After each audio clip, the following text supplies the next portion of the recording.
Hey, it's From the West Barn with Joe West and Mike Shimshack. And we're here today with the one and only Jeffrey Steele, preeminent songwriter in Nashville, Tennessee, record producer, probably a bunch of other stuff too. It's so hard to wrap your mind around an identity of a creative person, and he's one of those dudes in Nashville that just does anything he does real well.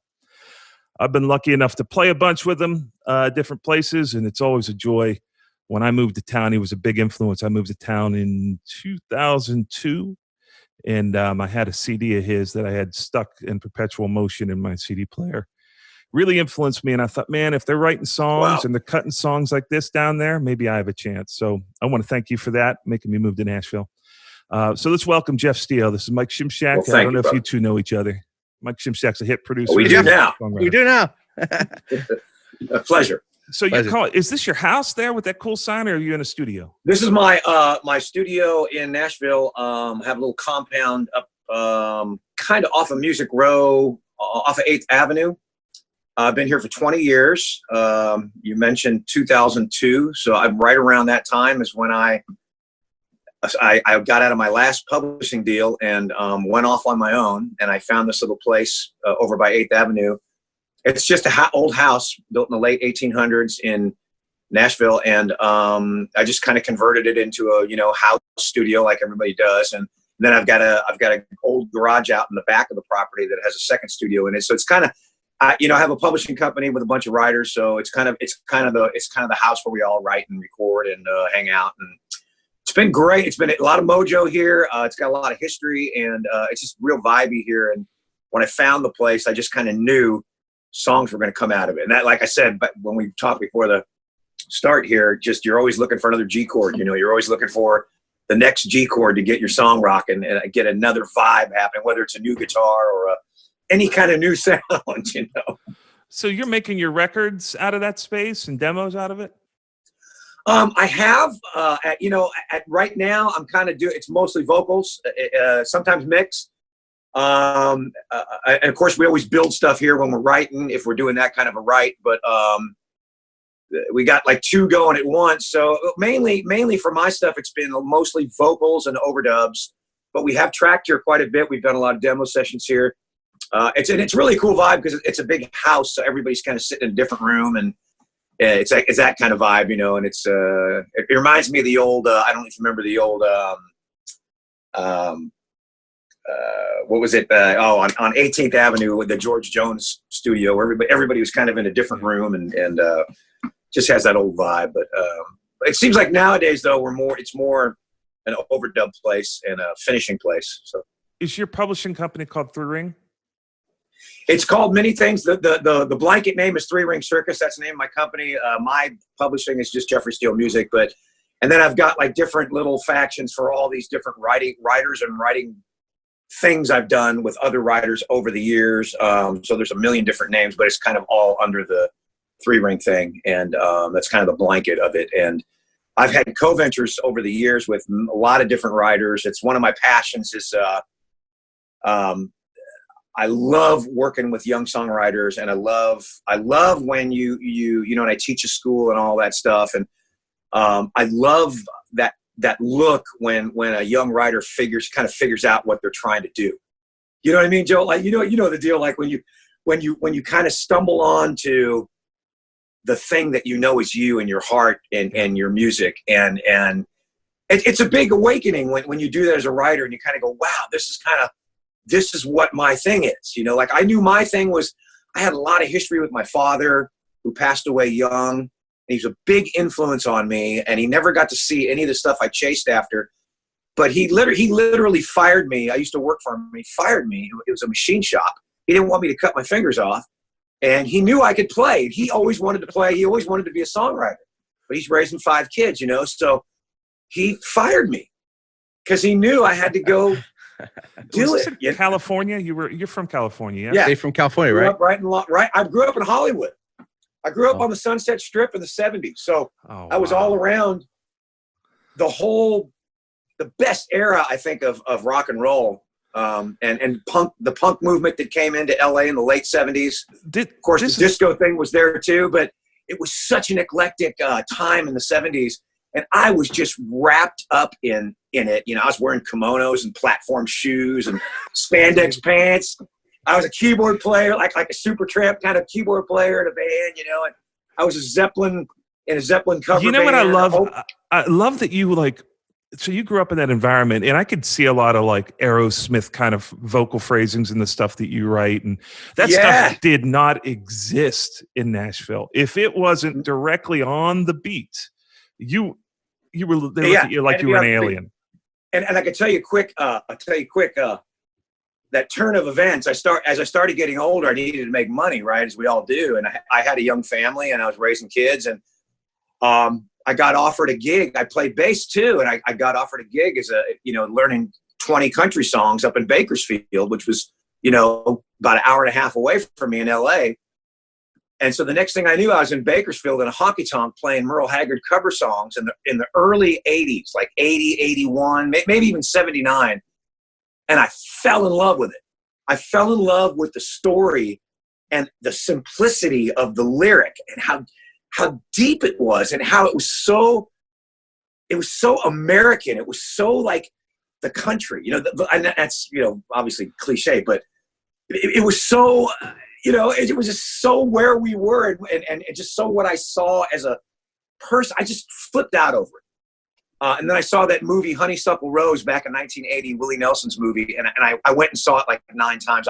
And what I was going to get to was like, I fell in love with Willie's phrasing because he would backphrase everything. And as a writer, I was kind of a storyteller writer, and I always needed more. I needed more room in the verse to get more lyric in. So I kind of stole Willie's backphrasing thing. Like, I was like, man, if I backphrase my lyrics, I can get more lyric in there. Like if I get more ramp going into that downbeat, I can get like a whole nother line in there almost. And so that was when I came to Nashville. Well, first of all, when I was in LA and I started falling in love with country music, all of my friends, who I was playing in these rock bands, are like, dude, country music sucks. What are you doing? What are you doing playing country music? I said, man, I freaking love it. And in the back of my mind, I was like, I'm going to figure out a way to make country music that people that hate country music love. Yeah. And that was in the back of my mind when I came to Nashville. So I brought all those riffs and I just started. At some point, I was kind of chasing the rabbit for a while. And then at some point, I just started, met a few people, kept telling me to do it my way. And I just started doing what was in my head. And you were that for me. Like, you let me know that being a little bit crazy was okay, that you could do things. But I think that, for me, you changed country music for me. But my history with country music kind of started with Rascal Flatts and Keith Urban. I wasn't a Kenny Rogers fan other than what I loved. And I love Rhinestone Cowboy, things that crossed over. I loved all that stuff. But were there people before you phrasing like that in town? Or was that kind of like that's what I thought. So I can't sit here and take sole credit for stuff. You're always standing on shoulders. But like I said, I know that Willie did it. And I just kind of went, wow. Like when I wrote that song, Help Somebody If You Can, for Van Zandt, if you listen to that lyric, there's so much lyric in that song, and it's all backphrase behind the bar before it. Yeah. Like, and it's like the music really doesn't even matter. The music is just this thing that's trucking along, and you're kind of doing so if Willie Nelson did it, you're like a caricature, like an exaggeration of what Willie was doing. It was so intricate. Some of these rhymes, like they were doubling and tripling on one another and then not repeating that way in the second verse, where you were constantly needing to metabolize it. Yes. So sorry, I'm interrupting you. You talk. No, I'm sorry. I just love talking about this shit. It just excites me. It lights me up so much. But to me, like it was all about the story, it was all, and it wasn't about like, cause I was with songwriters, like, you got to hard rhyme everything. I was like, I don't give a crap about the hard rhyme. I want the story to come through. So I was a big fan of alliteration and just making the words bounce along, and forget and if it rhymes, it rhymes. But the story had to come out. Well, and I wanted to get to the twin. Let me tell people. I wanted to get to the twin slide guitar solo. That was my big deal.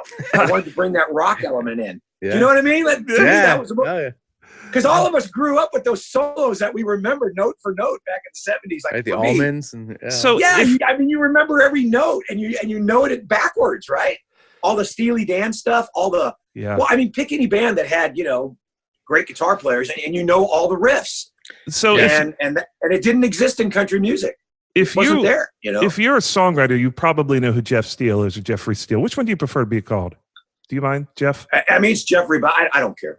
Okay, it's Jeffrey from now on. Everybody calls me Steely, so you know. Okay, well, if you're a songwriter, you know who he is. But you know, let's take this out as if someone's just going to stumble upon this podcast. Jeff's written probably, I would have to guess, if not 20 number ones in that ballpark of number ones, not counting top 10s and top 30s. Probably had 1,000 cuts. Am I? Yeah. And I think I've had about 100 singles that I don't know. That's unbelievable. It's after a while you just kind of go, man, you can't even look at that stuff anymore because you start thinking about it.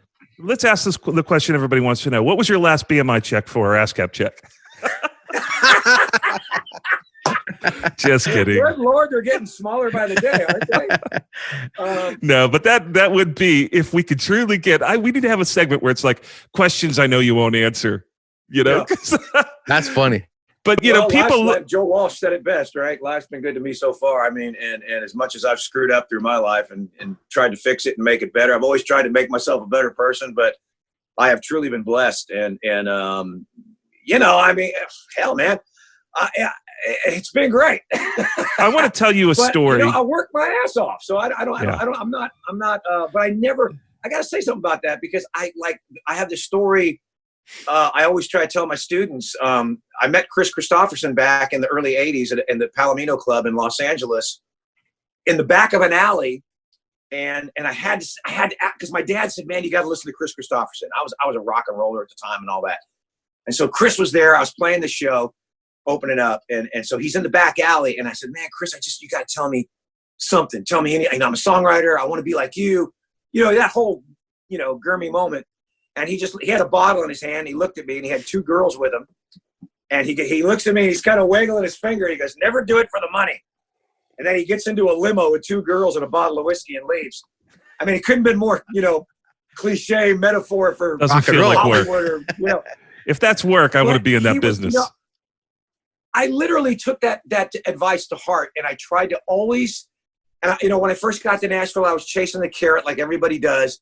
But at some point, I just said, you know what? Screw it. I'm going to write what I feel inside of me. And screw this. I know I can be a musician. I can figure out a way to make some money. It just didn't become about how much I could make. It became about how I could reach what I was trying to write in my heart. And I chased it. I met guys like Big Al Anderson and Craig Wiseman and Bob DiPiero at that time. We were all kind of coming up. And everybody was just kind of cheering each other on, and just saying, go for it. Just go for it. Did you encounter any CPC riff. Did you encounter any resistance when you started doing that? Because it was different than what, Nashville's loosened up a lot, but at the time it was probably pretty they literally laughed conservative. Me out of the office. They would laugh me out of the office. They would stop. I had a song I wrote called Chrome that Trace Adkins recorded. I love that song. Eventually recorded. But back when I wrote that song in the 90s. And when I brought it into Atlantic Records to play for their song guy, Anthony Martin, who's no longer there, just letting you know that. And I'm still here. Was that my inner voice? Sorry.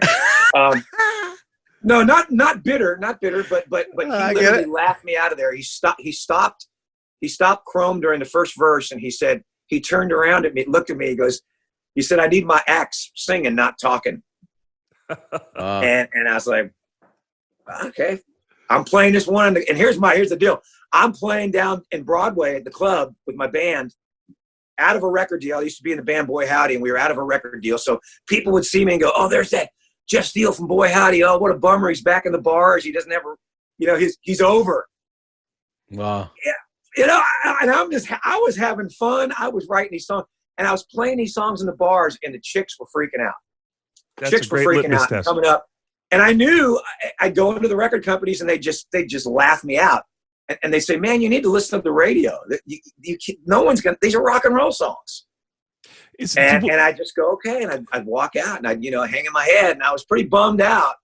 When do you start paying attention to a song? I think that's a good point. When you see people at live shows responding, like for me, when my son will mention a song and say, "Dad, I love that song," or my wife, when other people come to me, I like you get kind of you get a little confused with the amount of songs you write, and you may have a real affinity, and you play them for someone and maybe they don't relate. But for me, I use like, okay, when I play out and people come up and talk to me or want to get a copy of something, maybe you play a bunch of hits and one song's not a hit and they come up and they ask you about that one song. To me, I think to myself, oh, maybe that song's got something. You know, what do you use to determine that from the outside world? It's the same thing. I rely on my research and development is the fans and it's the bars and it's the bluebirds, you know. You go into a place like I wrote that song, What Hurts the Most, way back in the day, 8 years before it got cut. And wow. I was playing at a little club called Maggie Mae's down on Broadway, not there anymore. But I had my little band in there, and the girls would come up and they'd be tears in their eyes. Can you please play that song again? And I'd go in and play that for a record company, and they go, Jeff, it's a 4-minute ballad. Nobody wants to hear a 4-minute ballad. It is depressing. It's a depressing lyric. Nobody wants to hear this. I go, well, shit. I'm in my head. I'm going, shit. I'm playing it at the bar, and these girls are crying, asking me to play it again, and they don't know the song. They've never heard it on the radio.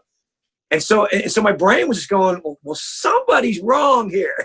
Somebody's.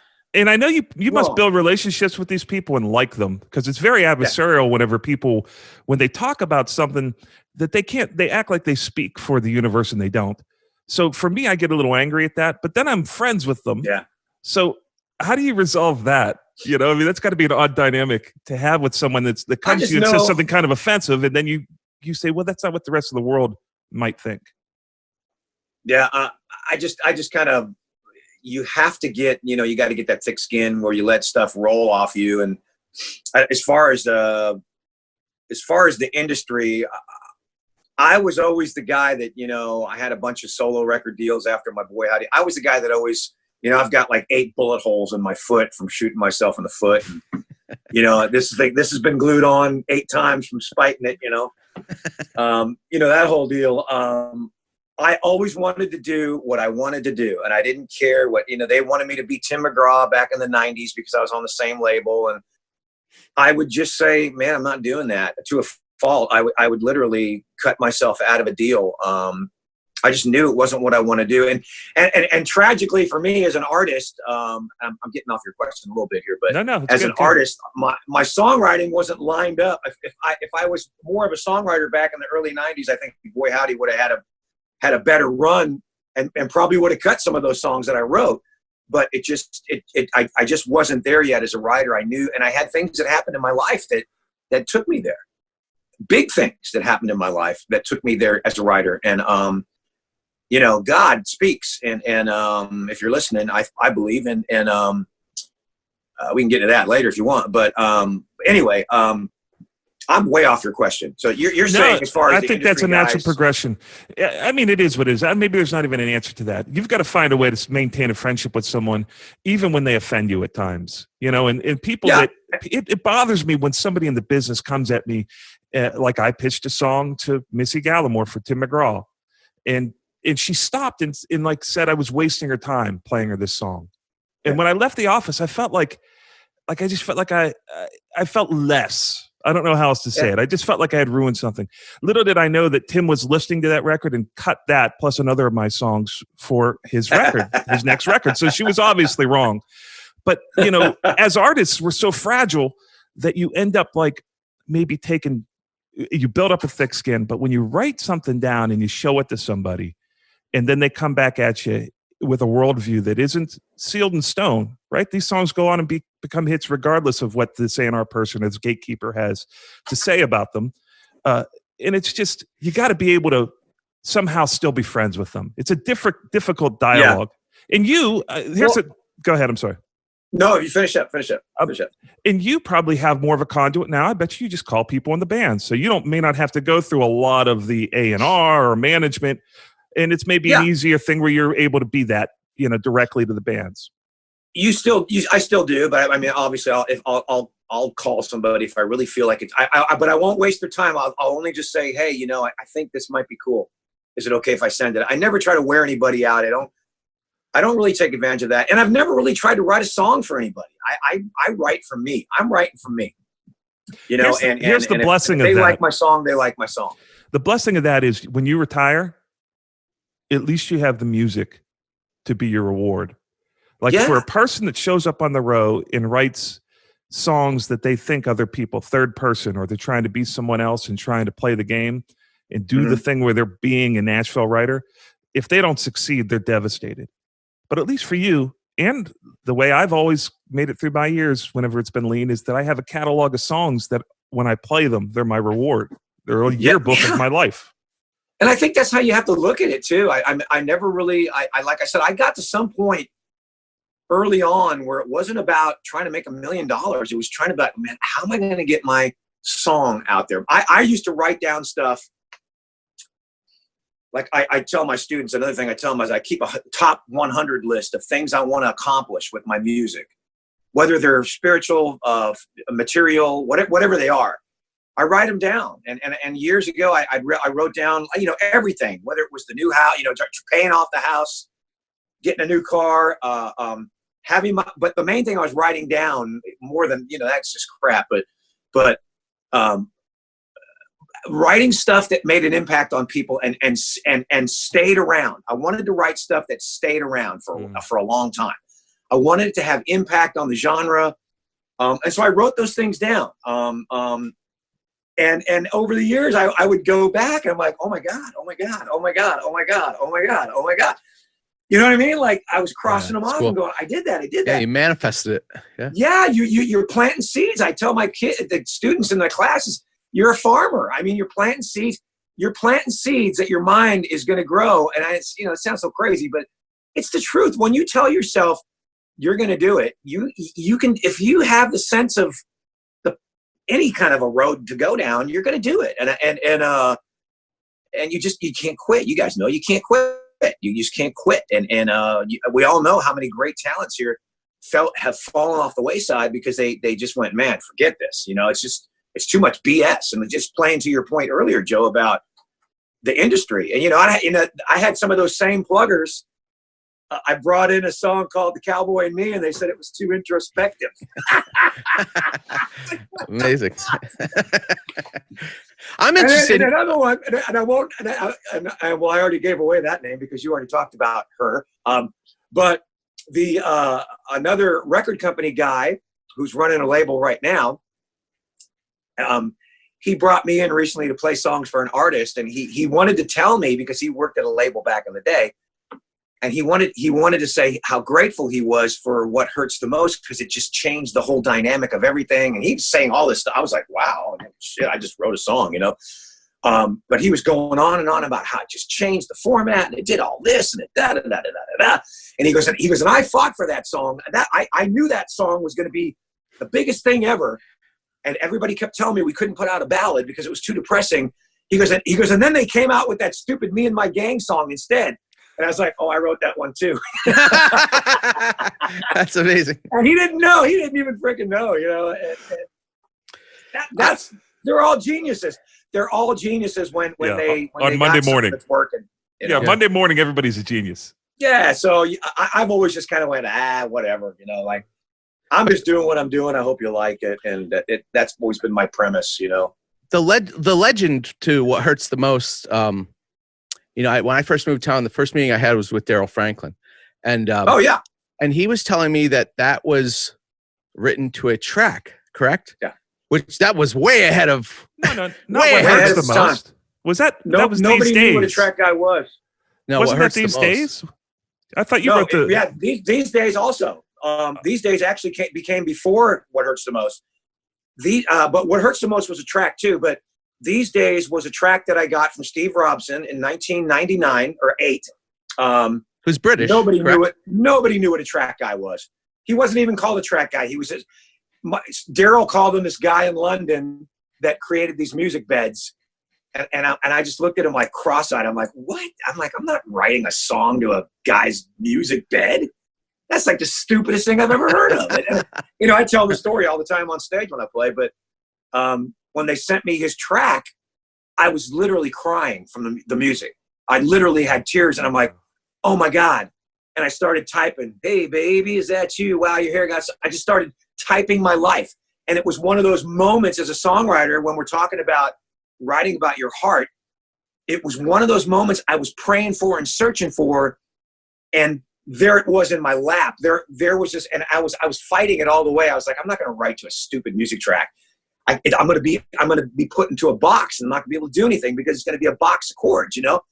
And once I heard it, I was like, oh, it was like this open can. It was like God goes, here it is, dumbass. Here it is, dumbass. Wow. Here, write your heart. And I did. And I wrote my heart. I wrote my heart so hard in that song that I didn't even have a title for the song. And when I finished the lyric, I went back and on the go to bed, you know, punch the clock. That's what I'm doing these days. I wrote that at the very end. I wrote that and sang it into the mic. Didn't have a title. And then I turned it into Daryl Franklin and Steve Markland, who was my publisher at the time. And they just they go, oh my God, dude. I go, this is the stupidest thing I ever wrote. And then of course I heard, you know, this new band, Rascal Flatts, heard the song and they loved it. And so they sent me out to London to hang out with Steve and start writing with him. So I would go to London and he'd have all these music beds, tracks. He was the original track guy. He should be in the Hall of Fame right now just for being the original track guy. Yeah. Because as we've seen in Nashville, what's happened, he was like the original guy there was never anything like that here. And so I just remember going to London and he had that What Hurts the Most track, and it just floored me. It floored me. Well, you know what I love about that? What I love about that song is it reminds me of, as a songwriter, sometimes you'll get a song like Ain't Missing You at All. Yeah, right? Yeah. And you'll listen to that song and you'll say, first of all, how did I not write that? How did I miss that? But then you listen to the chords and you think like, these are the same things I've been rolling around on for years, but why are they not that?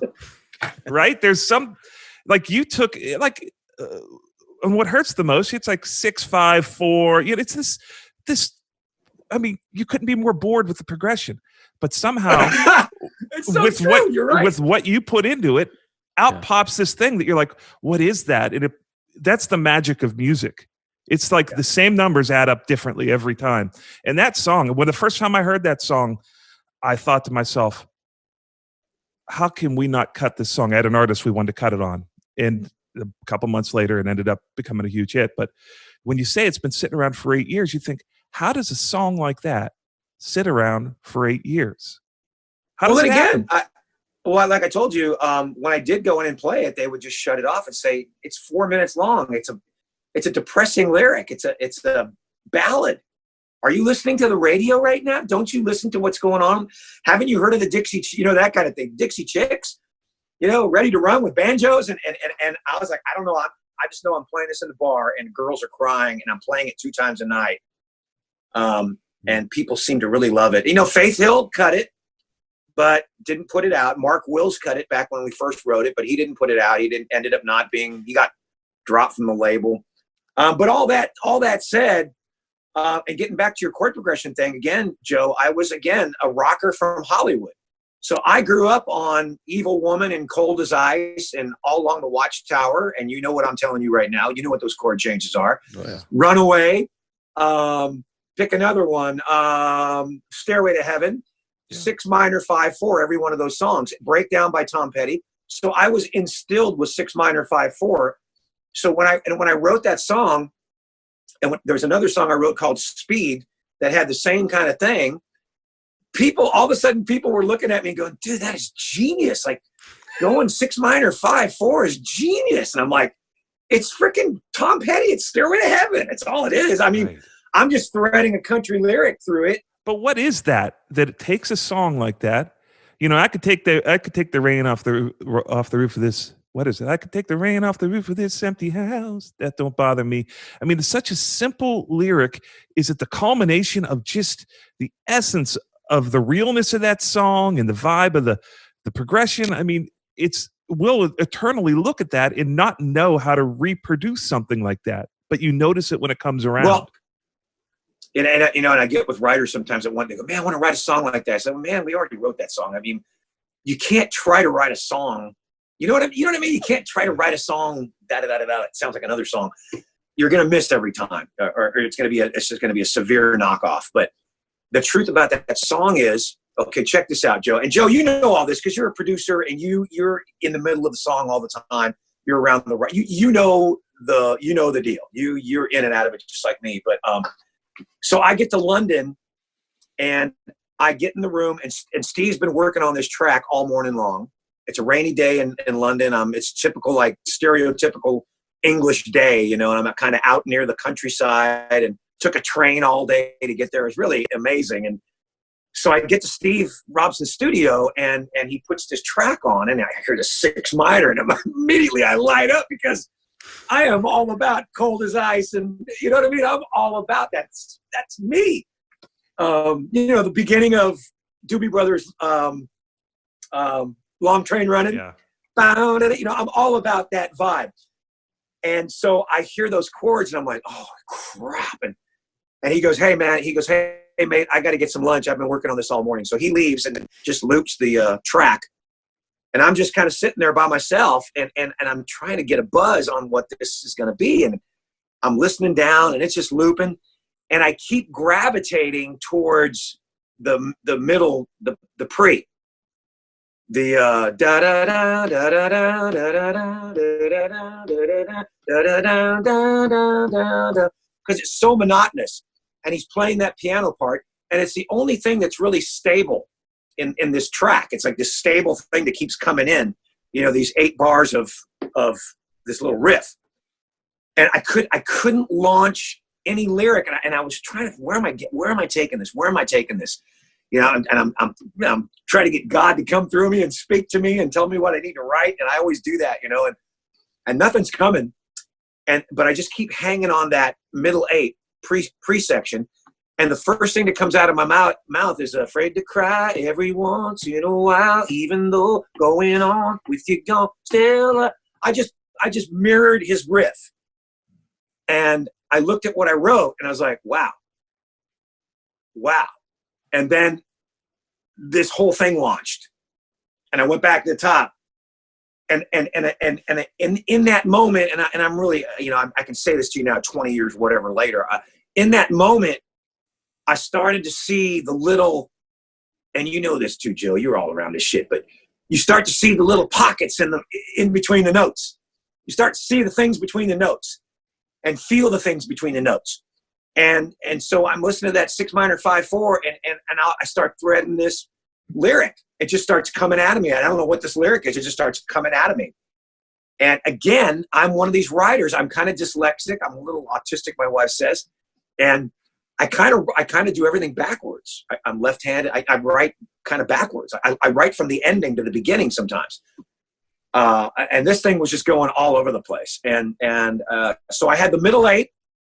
Had a bit of a verse going, and I get to the chorus bit, and I have nothing to write about. I don't know where this song is going to. So I look in my you know, my phone, my computer, whatever, and I find this title that I'd written down a couple years back called "What Means the Most." What means the most? And so I'm like, wow, this kind of lines up with what came out of me. What just kind of came out of me, my subconscious. What means the most? This lyric really plays to that. And so I was still in that kind of songwritery, what am I doing mode.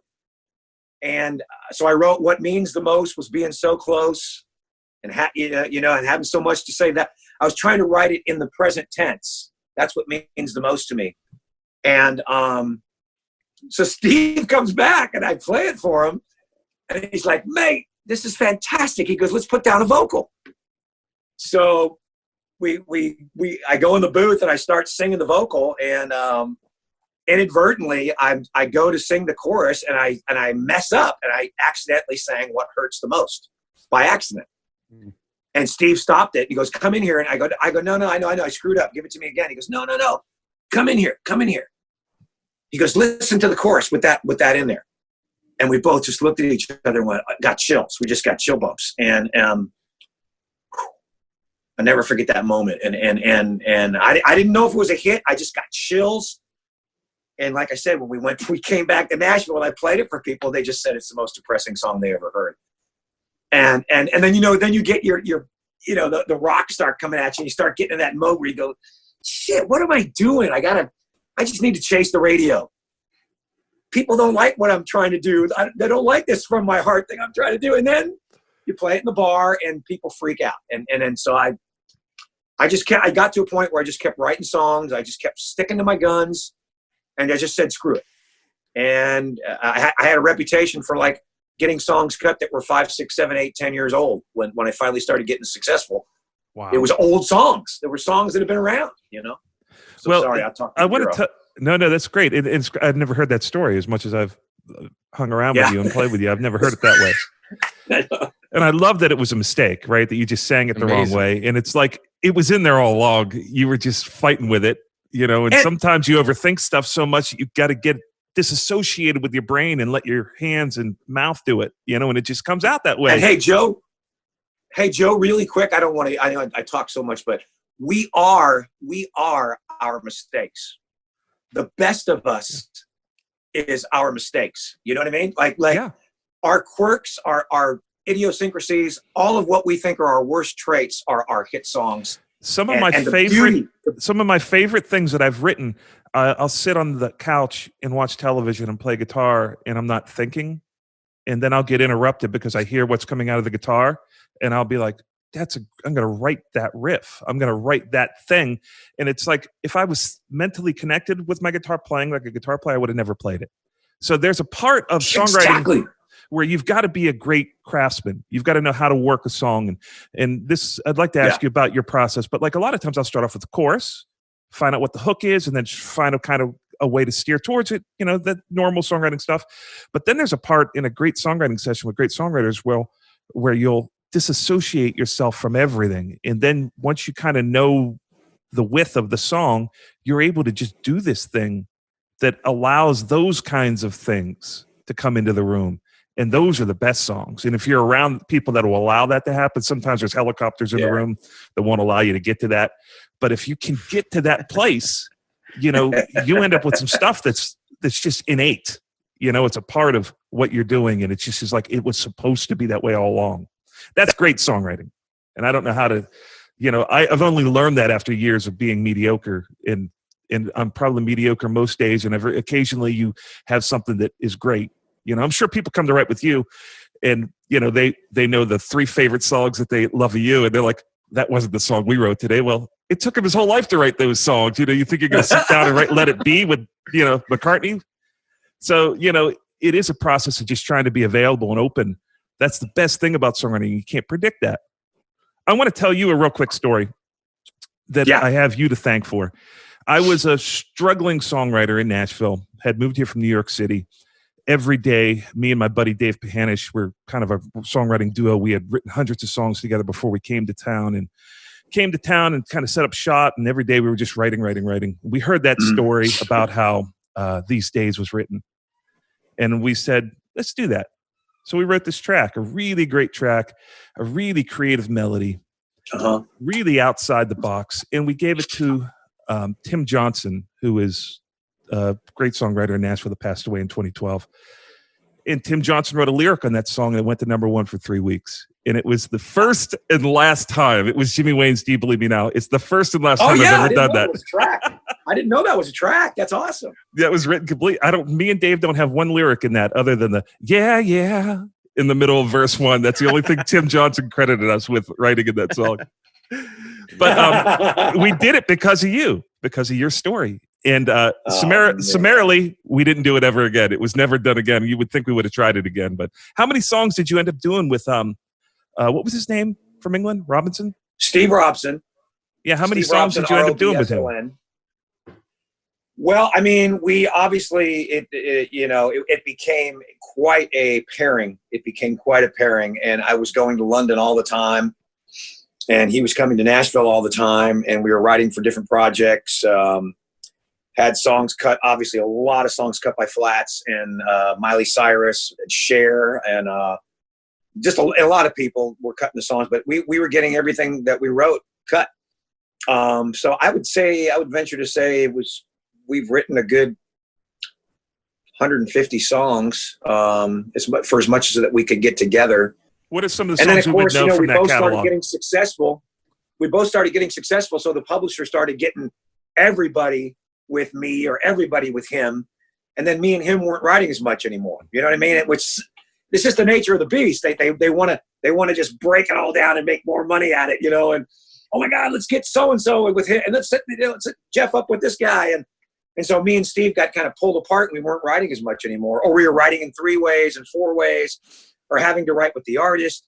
And me and Steve had this just really awesome connection where he'd literally just that morning, he'd make the track and then he'd leave. And he'd let me just sit with it until something came out of me. And he'd come back and tell me it was shit, or he'd come back and say, oh my God. And another day was when we wrote My Wish here in Nashville. Oh, wow. He came back from lunch and I was sitting there with that My Wish track and I'm still trying to write the end of that chorus. And he heard it and goes, no, it's finished. It's finished. And I kept feeling like there was more to that chorus. And he goes, no, dude, it's finished. It's going to be a smash. And we ended up, you know, I don't know, there's a lot of songs we wrote over the years. But I think what more than anything, you know, you see all these track guys now and they're all programming. It's gotten very simplified now. I mean, Steve is a true producer and a composer, a true composer and a really melodic guy. And I just feel like and I'm not bagging on country music today, but everything has gotten so singles oriented with the change of the business and all that stuff. And everybody's just trying to get the quickest little catchphrase out there. I feel like, I'm not going to say it's suffered, but it's just, I guess it's just the evolvement. Everything's got to evolve.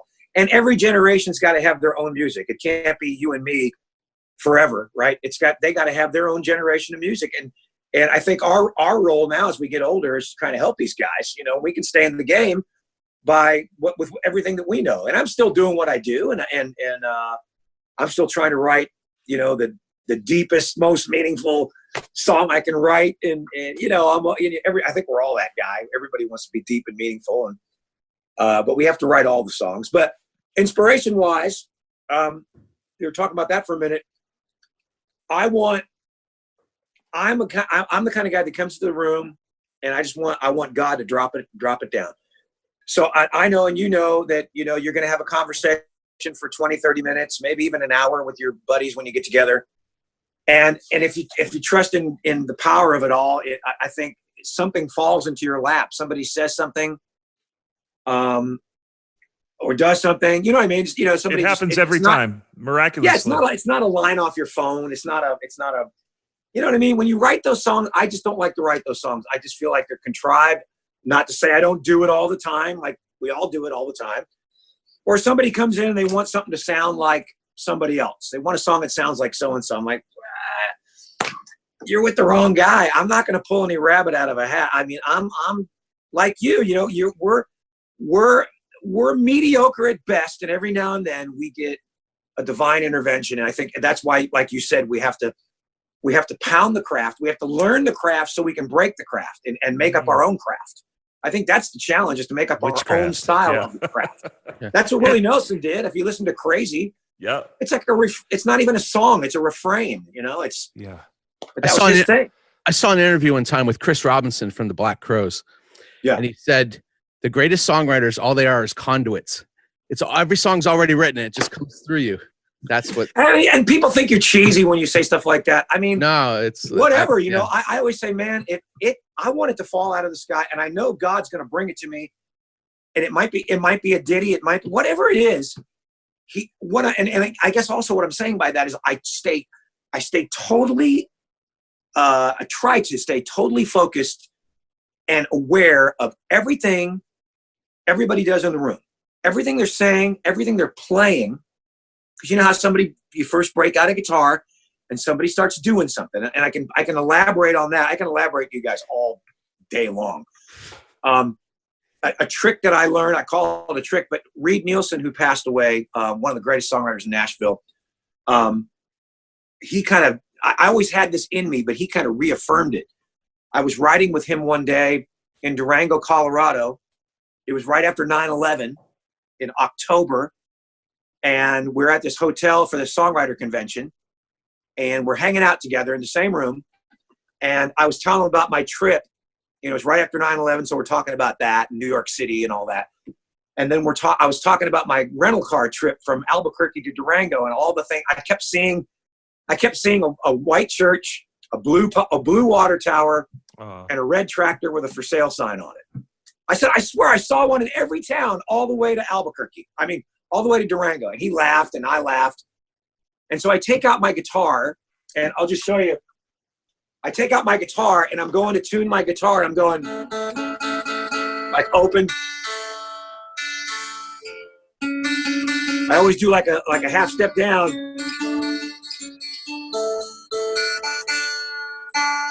Get my tune in like that. I always do this. And Reed looks at me. He goes, "Play that." I go, "What are you talking about? I'm tuning my guitar." He goes, "No." He goes, "No, play that thing you're doing like a banjo." I said, "I'm just tuning my guitar." He goes, "No, just roll it one time." So I roll. I go, "There's a for sale sign on a big old rusty tractor." And everything we had talked about for the past hour, the lyric, he knew the lyric was already there, but he heard the first thing that I played off my guitar, and it was just a stupid open tuning thing. I wasn't really even playing anything, but he told me to make music out of it because it was the first thing, and he was kind of in tune to that, and so that became like a mantra for me. So even like when I'd get into the studio to cut demos back in the day, I'd listen to all the players, like whether it was Bukovac, whether it was Michael Rhodes, whoever was playing on the session, even the drummers, Greg Morrow, whoever they were. When they were warming up with the charts, you know, they had the charts in front of them, I'd listen to everything they were warming up, like looking at the chart and tuning and playing. And like one time Bukovac played this riff while he was tuning. I can't remember what the song was. It ended up being it was Chrome. It was the song Chrome. And he was playing this riff. He was going like really funky, you know. And that ended up being the solo. It ended up being like a Hey Joe. So if you ever listen to Chrome, the solo, it's Hey Joe. It's Jimi Hendrix. It's the same chord progression. So you know, I was just bringing that. But those guys were always conduits to me. Like I'd listen to what they were doing and go, "Wait, that's a bit. That's a bit." And I'd tell Tom, "Hey, when we get to that spot, play that thing you're playing right now." And he'd go, okay. And then we'd flush it out. And then, you know, this too, Joe, like the players start lighting up. When you give the players something to really wrap their heads around instead of just a 1-4-5, which is what the song was, they start just lighting up and they're giving everything they got. These guys, you know, these guys are amazing. These guys are the top-notch guys we've ever heard. And I always, my back of my mind, and I apologize for talking so much, but back of my mind, whenever I went to the studio, I wanted to impress the musicians. I wanted the songs to impress the musicians. More than the record company guys, more than my publishers, more than the crowd. I was so enamored by the talents of other people because I always felt like I was almost a great player. You know what I mean? I was almost really good. Do you consider yourself, such respect for that? Of course, you're a songwriter. We all know that. But you've produced a bunch of great records too. So do you see that as being like an extension of songwriting, or do you see yourself separately as a producer? Is that anything that you want to be doing more, or is it just in connection more or less with like the songs that you're creating? I think it was a next general step for me. Do you identify as a producer? Yeah, but I think that the main thing that I loved about producing and what drew me to it, it seemed like a next progression. You know, when I was a kid and I didn't know what instruments were, I didn't know what was what. When I was hearing these songs as a kid and hearing these sounds panned right and left and wherever they were, I was like, what is that? What's making that? Like in Good Vibrations, what's making, you know, that, right. What do you call that? Theremin.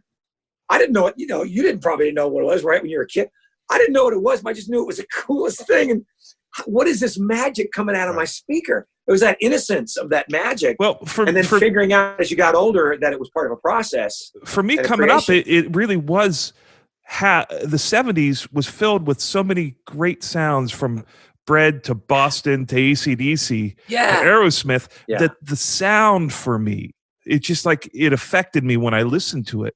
So as a songwriter, it was always in Nashville. When I moved here, they were still stuck a little bit in that, like the sound doesn't matter. But for me growing up, it was equal part. And then when I got to hear some of these lyrics that were killing me, I thought, what if we had these moving pieces of music and the lyric, like imagine what could be, but they just didn't put the dominance on the music. They were really chaining in what they would allow to go out and be consumed in the country market.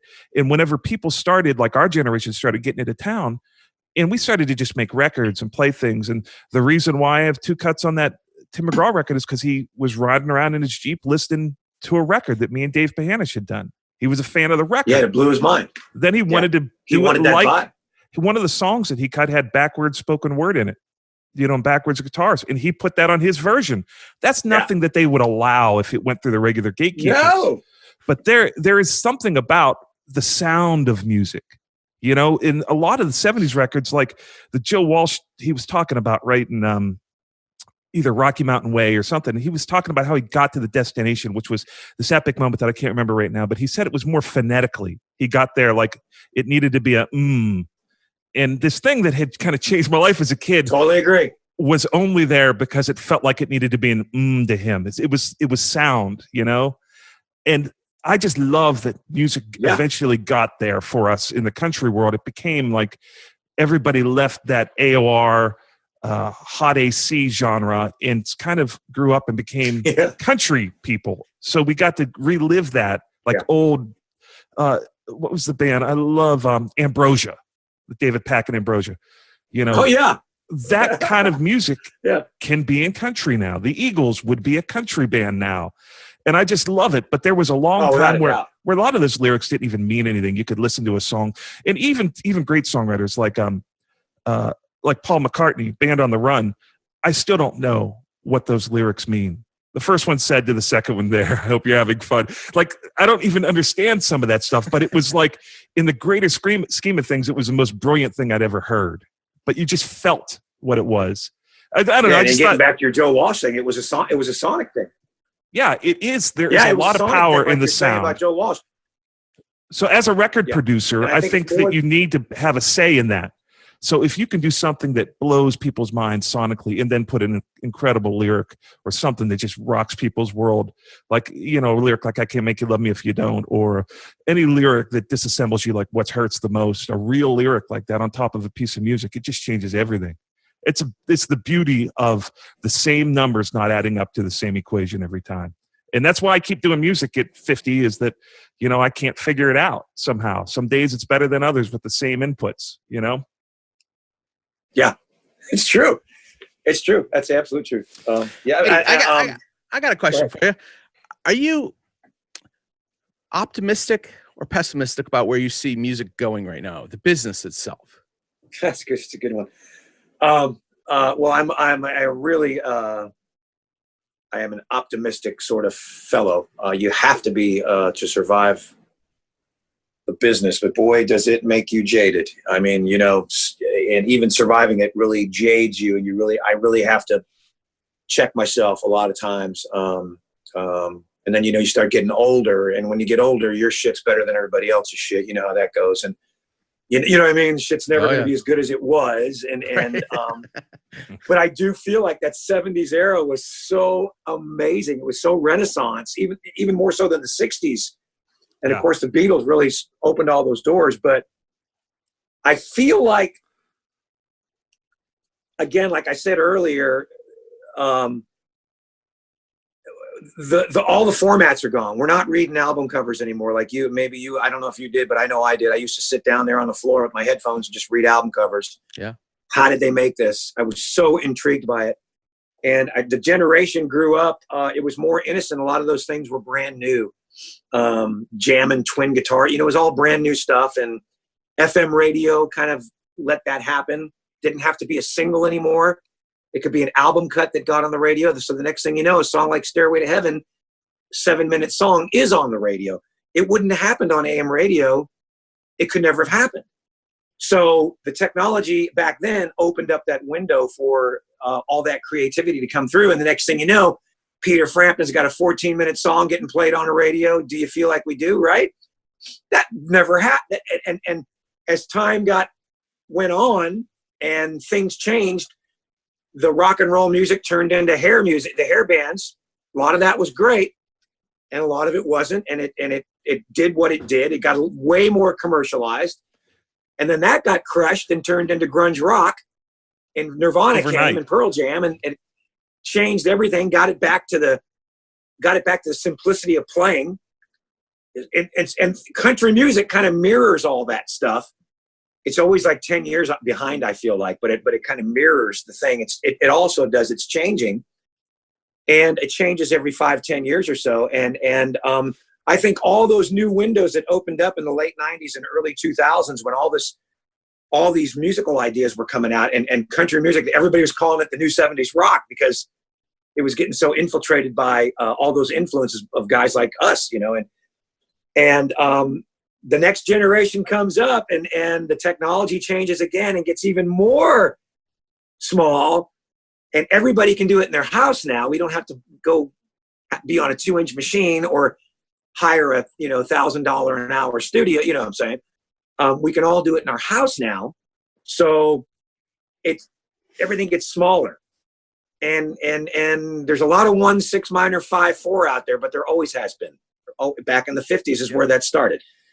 There always has been. The melodies are getting small. The melodies aren't as melodic. The singers. I joked during this crisis we're in.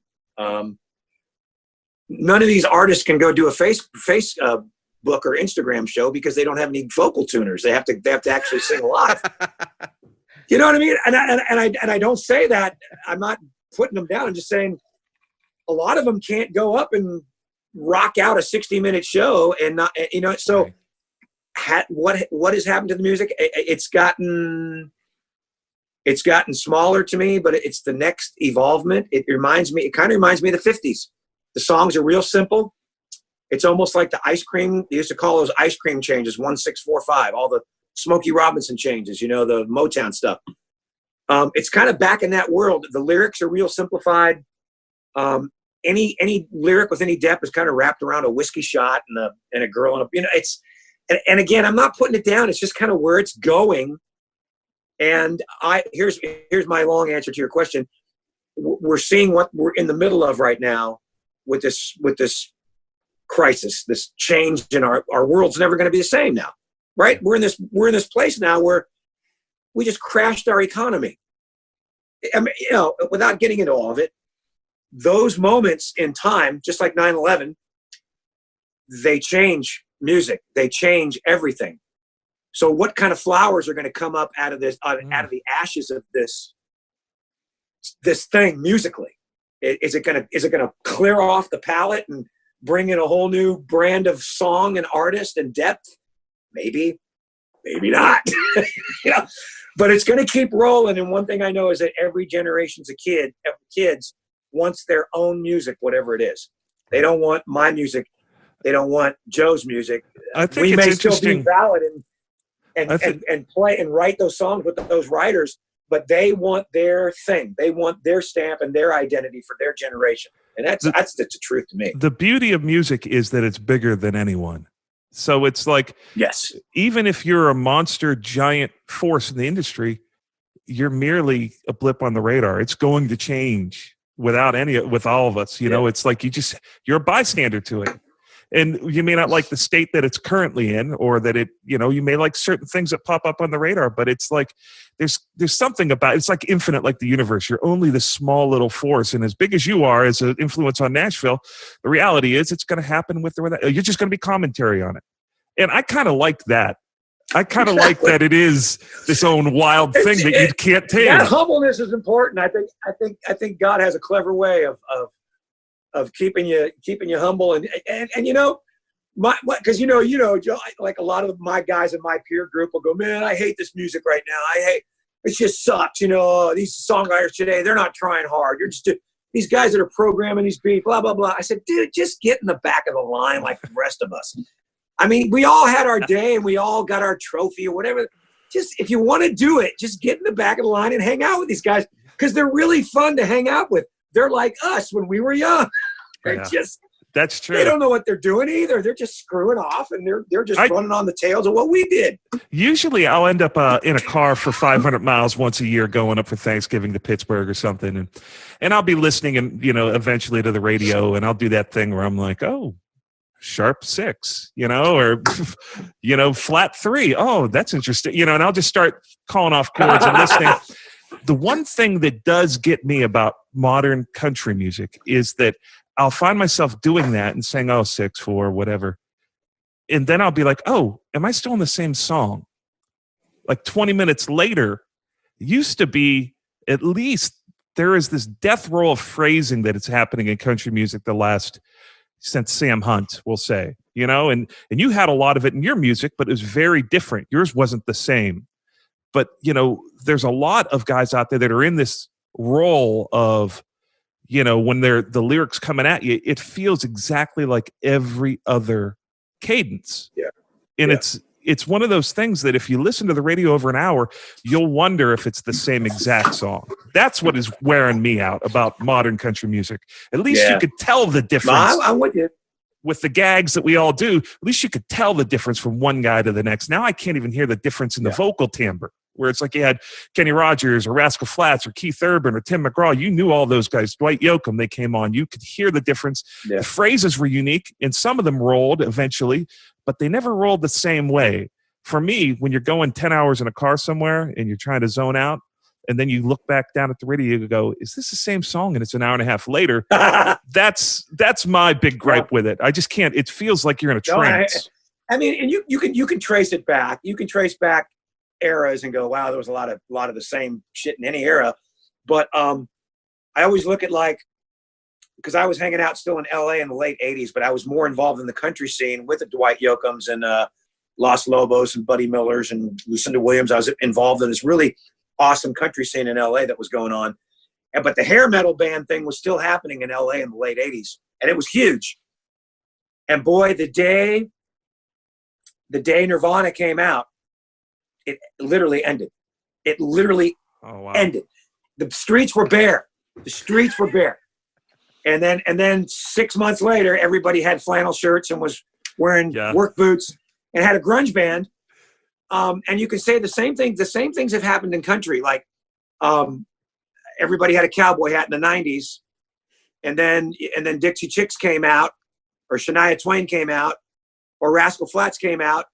And the mold started to break, and there was this real creative period where there was all kinds of sonic things happening in music. I was always a guy that would like we were talking about the form, I would try to find my form in something, my song in something. So I got labeled, when I started to get successful, I got labeled as, oh my, Jeff's like the Southern rock guy. This guy's brought Southern rock back into country music. Oh my God, he's the guy, he's the go-to guy.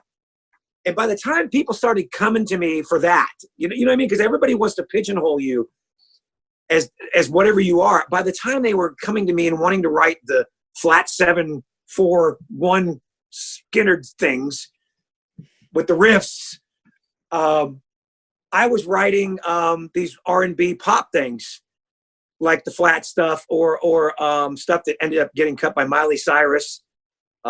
Simple Song, which was a big one for her. I was chasing different music, and I was always a musician. I always had a lot of music in me, so I wanted to tap out the music in me, but I always wanted it to be wrapped in a country lyric somehow. Somehow to wear it out. It's like so many things. It's like you could just roll around it for so long because it's successful and just keep making donuts. And it's like there's other things to make, and that's the difference between a true artist and somebody that's a lunch pail writer, somebody that's looking to do it from 9 to 5, and have this career where they have, a 401k and just join into writing songs. They're purely looking at the shelf and seeing what's coming down the shelf and restocking the shelf rather than thinking about adding a whole new organic section to the grocery store, and it takes people. It takes people like you to do that. You came into town and changed it. We've gone way long on this, but we'd love to have you back. I mean, maybe we'll have this as a recurring segment. But you have changed not only my perspective of what I love and what drawn me so much to Nashville. I think you've done that for the entire genre, and it's a better genre because you have been in it. So I look forward. You got a lot of life left in you and a lot of songs to write. But I look forward to whatever commemorates that. I hope I'm invited to it, and I could be in the crowd to show my gratefulness for the role you played and inspiration, not just to me but everybody. So we want to thank you for coming on. Do you have any? Gosh, Joe. Do you have any websites to point towards?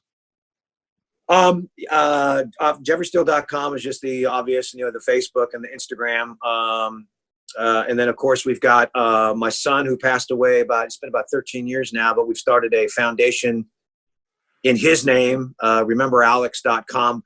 And then of course we've got, there's one, my songwriting, Jeffrey Steele Academy, my songwriting academy, which I've been doing we didn't even talk about that. 15 years now.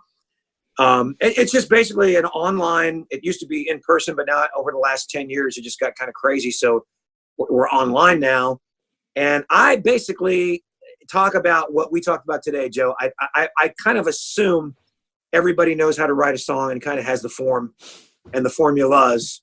I try to get people to think into their subconscious spaces where they learn how to stay inside of them for a while and don't come out of them. Like you were talking about playing guitar on your couch and you're in the thread of the moment and you're lost in it. But at some point you come out of it, and you're like, oh, I'm back in reality. Where was I? What was I doing? And you try to get back into that zone. So a lot of what I do is based on how I get in those zones, how I stay in those zones, and what I try to do every day in the room when I'm writing a song, and what I do outside of the room. Everywhere I go, I'm an observer. I'm a reader. And as Tom T. Hall said, you can tell everybody you're a songwriter, but when you get in the room, don't tell anybody you're a songwriter. Just be yourself. That's great. You know what I mean? Just be yourself and you will get something great. Hey, I wanted to tell you one more story before we go.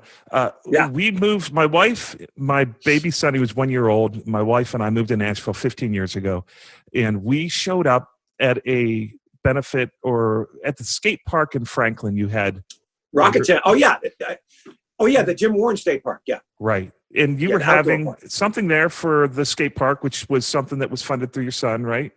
That was the first. That was the first one we did. Right. And I remember standing in this field and watching you play, which was amazing because I was already a fan of yours. And you had a great band that night. Book was in it, and it was a beautiful musical night. But I can remember a moment when I had my son, who was maybe 16 months old, on my shoulders, and I was listening to Michael McDonald play. Michael was playing on that gig, right? He's killing it. And I can remember having one of those moments that was why I got into the music business, where he was killing me with one of his songs.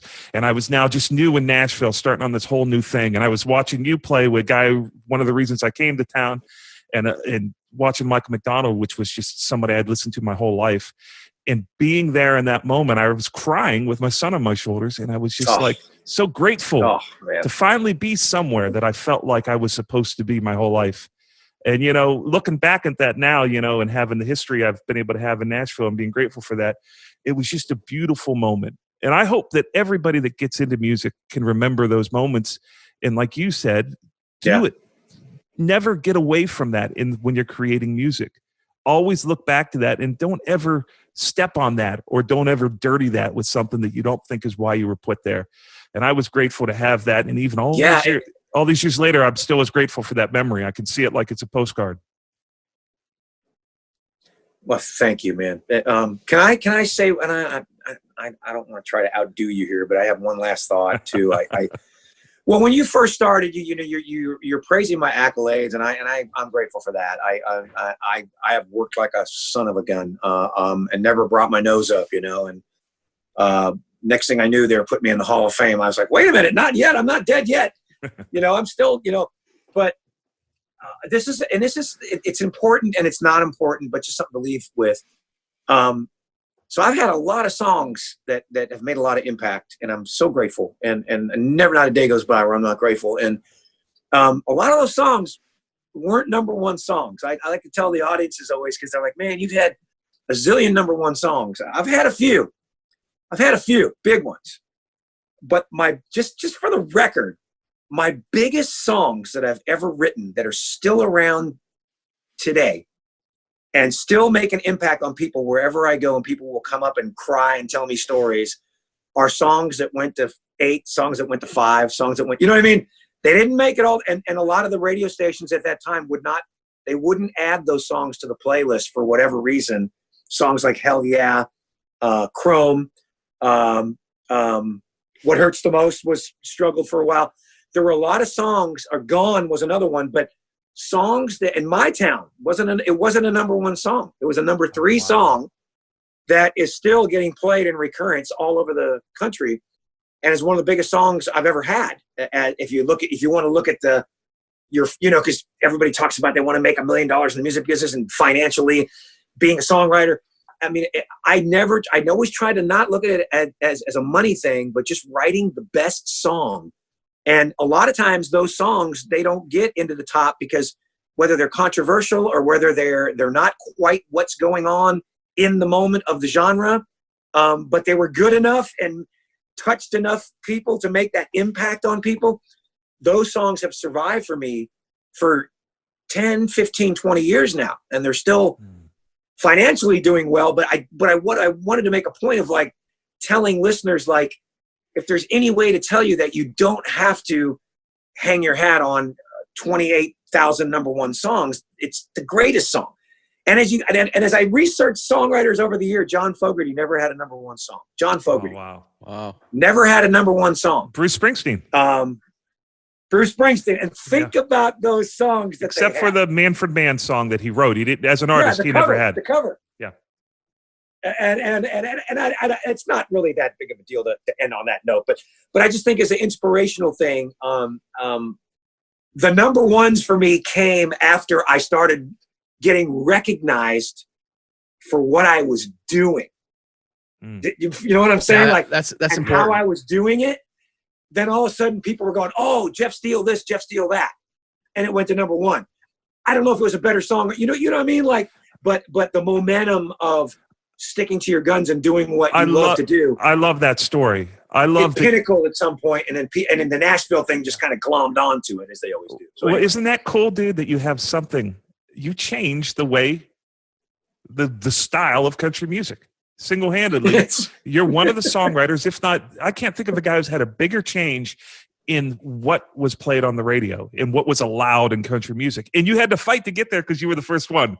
Yeah. You know, like, you were the first one up the flagpole, and it was like, you did that. So we thank you for that. It's an amazing thing. And thank you, Joe. You know I'm a huge fan. I love play. Every once in a while I get to play with Jeff. We'll go around and play these shows, and you could see the joy just like pouring out of him.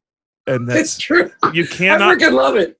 You cannot not want to be around a person like that. So thank you for being that guy. And hopefully you will come back. This has been great fun. We usually only go an hour. We're heading up on an hour and a half here on this. So maybe that's typical me. So awesome. I apologize. Maybe we'll make this a regular thing. So thank you, buddy. We appreciate you. Thank you, Joe. Hey, we'll see you. Thank you guys' time. We'll see you next time from the West Barn. Okay. Take care. Take care, buddy. Bye.